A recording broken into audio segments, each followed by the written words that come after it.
Welcome back. Let's take you here now. The African Union says it supports West African regional bloc ECOWAS's decision on Niger and has called on the international community to save the life of President Mohamed Bazoum, whose detention conditions are deteriorating. This comes as ECOWAS approved the deployment of a standby force in Niger. The announcement was made after an emergency meeting of heads of state of the regional bloc in West Africa. It's not clear when the force will arrive in Niger. For more, we now cross to our correspondent Ajek Mangut, who is in Abuja in Nigeria. Ajek, thank you so much for your time. Before we talk about, in fact, the deployment, just let's get a sense of what do we know so far about, President Mohamed Bazoum. Of course, we are hearing that the AU is calling for international intervention in terms of saving the life of President Bazoum in light of the president's condition and efforts, condition in detention. Just talk to us about that.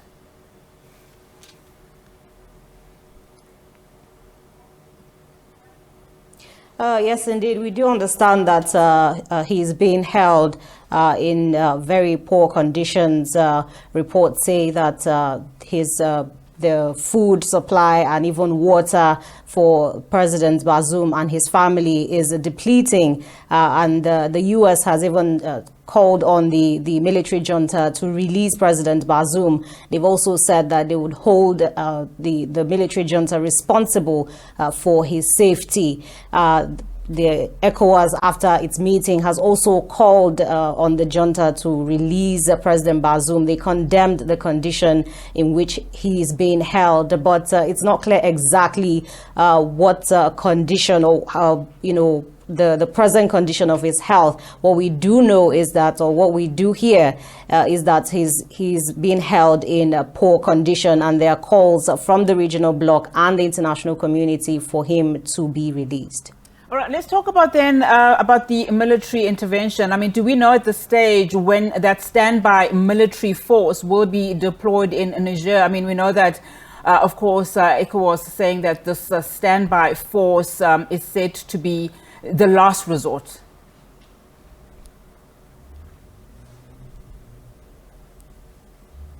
Yes, indeed. ECOWAS said that no option is taken off the table, and military action will be the last resort. It has also said that it prefers to prioritize diplomatic channels. But we understand that the ECOWAS military chiefs would be meeting on Saturday to activate this standby force, but it's not clear when exactly they're supposed to deploy to Niger. ECOWAS has said that the sanctions it has imposed on Niger in terms of blocking trade and blocking its border with Niger is going to be enforced. It is trying to stand firm in its decision to ensure that constitutional order is being restored in Niger. It has also called on the international community to join forces with it to ensure that the junta releases President Bazoum and reinstate him as the democratically elected president of Niger. But what we're hearing is that the military chiefs are meeting on Saturday to activate that standby force that the ECOWAS leaders had directed them to do. Ajay, can you just give us a picture of what is currently happening on the ground in Niger in terms of also, the sanctions that have been imposed on the country?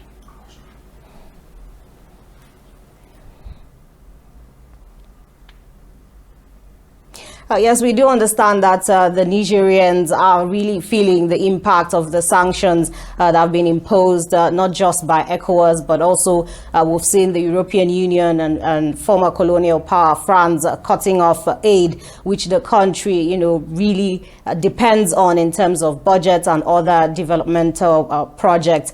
We also understand that a lot of the citizens or residents of the capital Niamey are living in a blackout because electricity supply to the country has also been cut off as part of pressure as part of sanctions to pressure the military to restore constitutional order in the country. But in the wake of the coup, we've seen the residents, come out on the streets of Niamey to support the coup leaders, but they are already feeling the impact of the sanctions that have been imposed in terms of also accessing money in the banks. They've been asked to pay taxes in cash because if they put it in the bank, they will not be able to get it out. So they're really feeling the impact of these sanctions in terms of being able to buy goods and services.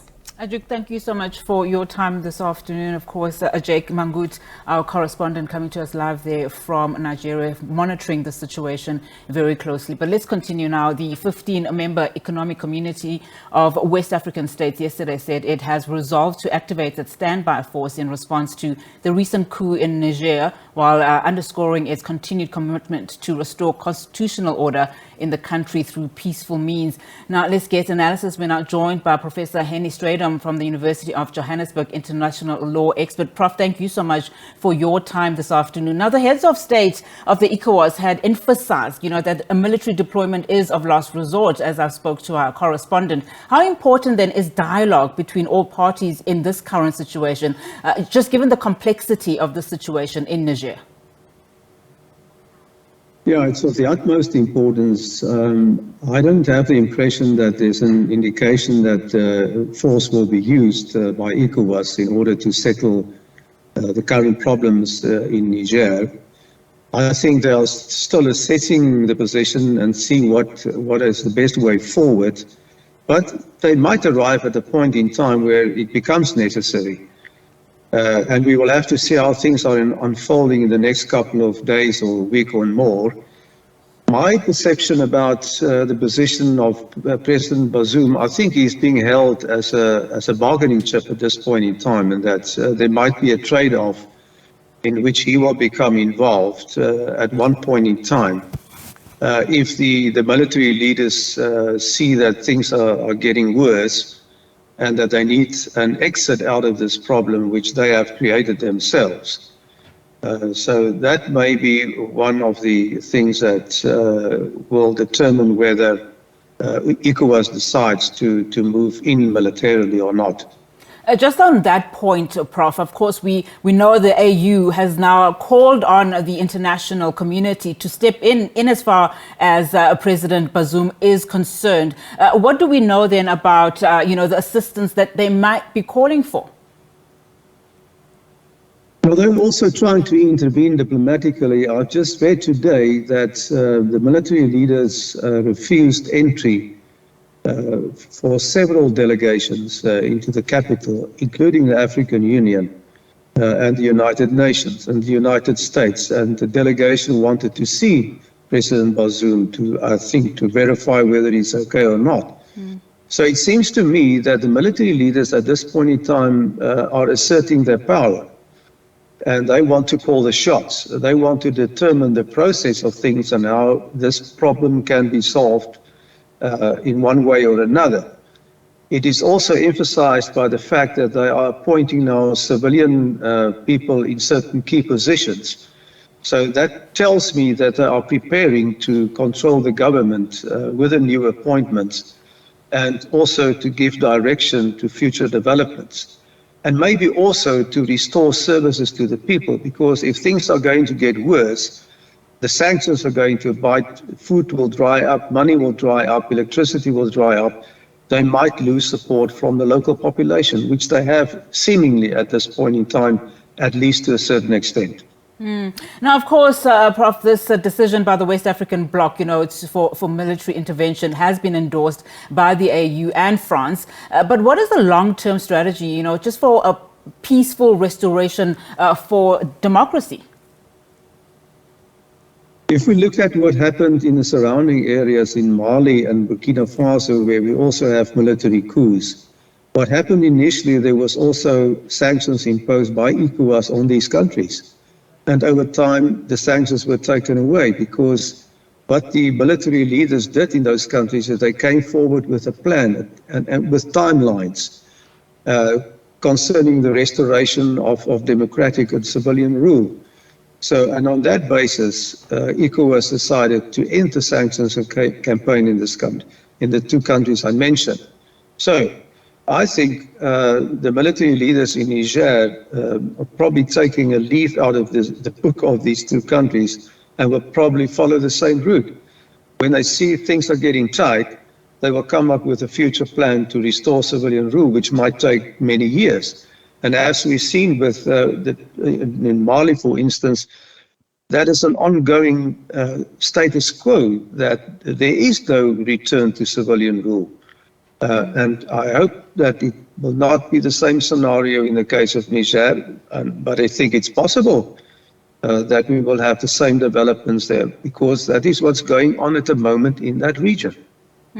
And just, Prof, as we wrap this conversation, and in light of the earlier comments you used, you said about President Bazoum used as a bargaining chip. We of course know that military from both Mali and Burkina Faso have been deployed in Niger. You know, should the situation escalate such that, as we've heard earlier from our correspondent, that, you know, civilians whilst they are, you know, in agreement with the coup, to a certain extent, the sanctions imposed are really they're really starting to feel the effects of that. What are we likely then to see in a couple of weeks' time, should nothing change at this point in time?